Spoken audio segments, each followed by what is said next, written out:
नमस्कार. महाराष्ट्रातील एक धक्कादायक अपहरण प्रकरणात राजापेठ पोलिसांनी दाखविलेले तत्परता आणि सिनेमाच्या स्टाईलने आरोपींना पकडले. 20 मार्च रोजी बडनेरा मार्गावर स्कोडा शोरूमचे सीईओ मोहम्मद शफीक खान यांचे अपहरण करण्यात आले. पोलिसांच्या तात्काळ पाठलागाने आरोपींना पकडण्यात यश मिळवले. चला एक नजर टाकूया या घटनेच्या तपशिलावर. 20 मार्चच्या दुपारी नागपूरचे स्कोडा शोरूमचे सीईओ मोहम्मद शफीक खान यांचे अपहरण बडनेरा मार्गावर करण्यात आले. कर्मचाऱ्यांनी ही घटना पोलिसांना तात्काळ कळवली आणि राजापेठ पोलिसांनी सिनेमाच्या स्टाईलने आरोपींचा पाठलाग सुरू केला. आरोपी आनंद ओगले याच्या पगारावरून वाद होता, ज्यामुळे त्याने आपल्या सहकाऱ्यासोबत सीओला पळवण्याची योजना बनवली. अपहरणानंतर सीओला एटीएम जवळ आरोपी घेऊन गेले आणि त्याच्याकडून 15,000 रुपये घेऊन पुन्हा दोन्ही आरोपी त्यांना घेऊन पसार झाले. मात्र राजापेठ पोलिसांच्या तत्परतेने आरोपींना तात्काळ पकडण्यात आले. सिनेमाच्या स्टाईलने पोलिसांनी हाय स्पीड पाठलाग करीत बडनेराच्या चांदणी चौकात दोन्ही आरोपीला ताब्यात घेतले. अखेर पोलिसांच्या अथक प्रयत्नांनी दोन्ही आरोपींना ताब्यात घेण्यात आले. आनंद ओगले आणि अक्षय खुळे यांच्यावर राजापेठ पोलिसांनी गुन्हे दाखल केले आहेत.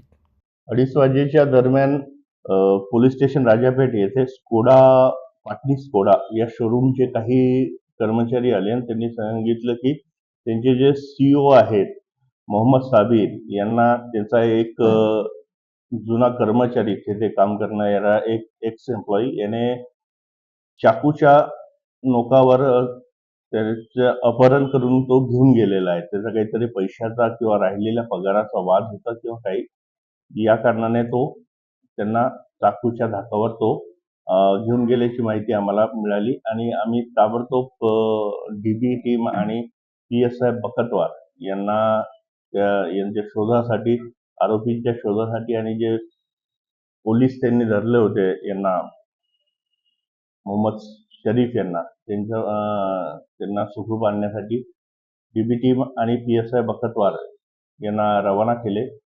तसेच त्यांच्याकडून मिळालेल्या फोन नंबरवरून सायबर पोलीस स्टेशन येथून लोकेशन प्राप्त करून त्या लोकेशनवर टीम रवाना केली आणि त्यांना बडनेरा येथे त्यांचा पाठलाग करून आरोपींना पकडले आणि मोहम्मद साबिर यांना सुखरूप वाचवण्यात आले.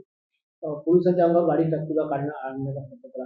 आमचे जे डीबीचे अंमलदार होते ते गाडीच्या समोर आले आणि त्यांना थांबवलं. त्या याच्यात सिव्हिलमध्ये असल्यामुळे ते गाड्या पळून जाण्याच्या उद्देशाने त्याने गाडी समोर केली. फिर्यादीच्या एटीएम मधून पैसे सुद्धा काढण्याची माहिती मिळाली. आता तीच फिर्याद त्यांची सुरू आहे. 15,000 रुपये काढण्याची माहिती आहे.